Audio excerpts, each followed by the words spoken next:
On the 22nd of July 1979, Saddam Hussein, the now president of Iraq, urgently called up a meeting of the Iraqi Ba'ath Party in the infamous Al-Khuld Hall in Baghdad. Saddam claimed that the aim of the meeting was to discuss the future of the Ba'ath Party, but his real aim was to seize power by purging his political opponents on live television. When the party members entered the hall, many were unknowingly walking into their graves.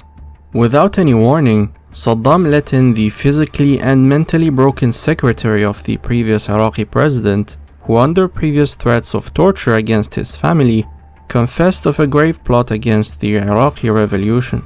The hall trembled of fear, and pure survival instincts took over when Saddam began reciting the names of the conspirators. For over 5 long minutes, and as Saddam read his list, members were removed from the hall, one by one. Outside, many were executed on the spot, with Saddam's men forcing the disgraced party members to shoot each other with AK-47s, all while Saddam coldly smoked his Cuban cigar, savoring his newfound political power with every inhalation. This is the historiographer, and in this video, we will explore the infamous 1979 purge of the Iraqi Ba'ath Party by Saddam Hussein, the very first televised purge in political history.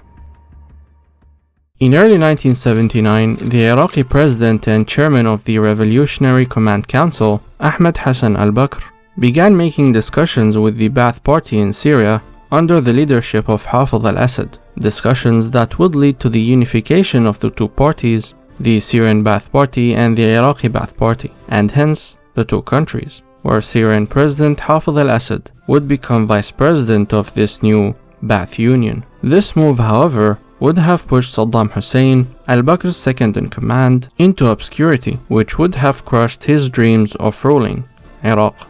Therefore, on July 16, 1979, Saddam forced al-Bakr to transfer the presidency of the Republic, the presidency of the Revolutionary Command Council, and the leadership of the Iraqi Ba'ath Party to himself in a bloodless coup. Yet many in the Ba'ath Party, such as the secretary of the Revolutionary Command Council, Muhi Abdul Hussein Mashhadi, objected to the transfer of power. Dissatisfied with this opposition, Saddam decided to commence a house-cleaning operation to seize unrivaled political power. As such, Saddam hastily held a meeting of the Ba'ath Party leaders on July 22, 1979 in the Al-Khuld Hall in Baghdad, with members being told that the meeting was a regular meeting to discuss the future of the party. During the meeting, which Saddam ordered to be televised, Saddam suddenly claimed to have uncovered a fifth column within the Arab Socialist Ba'ath Party of Iraq. Then, without warning, Ba'athist secretary Muhi Abdul Hussein Mashhadi, who was broken after days of physical torture under the threat of executing his family, was let in the hall. He confessed to playing a leading role in a conspiracy supported by the Syrian Ba'ath Party against Saddam Hussein and presented the names of 68 members involved in the conspiracy, where the named individuals were led out. Then a second round began with Saddam himself calling out the names. As Saddam read the list, the members were removed from the room one by one as they were summoned and detained. انتوا تعرفون شنو اجراءنا ويا هيش اخوانا لا شيء غير السيف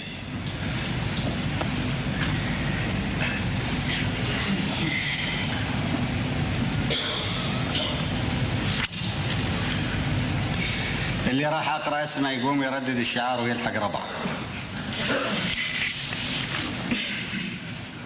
After finishing his list, Saddam congratulated those still sitting in the room for their past and future loyalty, with many chanting his name or risking to taste lead.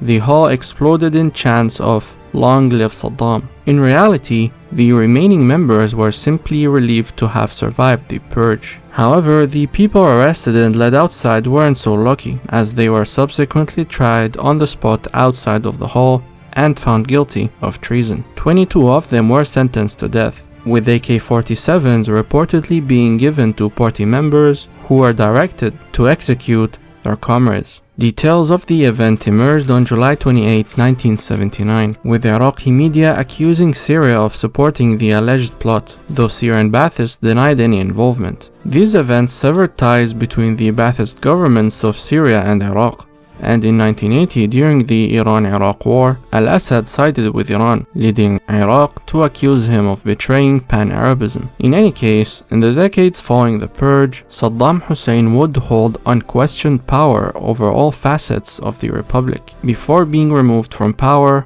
after America's invasion of Iraq in 2003.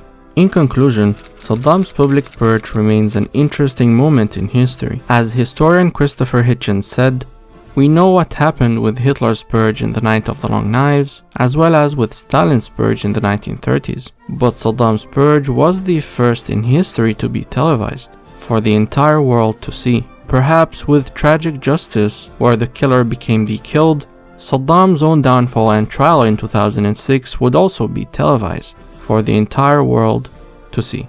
If you like this video, then consider subscribing to spread history. This has been the Historiographer, and for now, see you in the next video.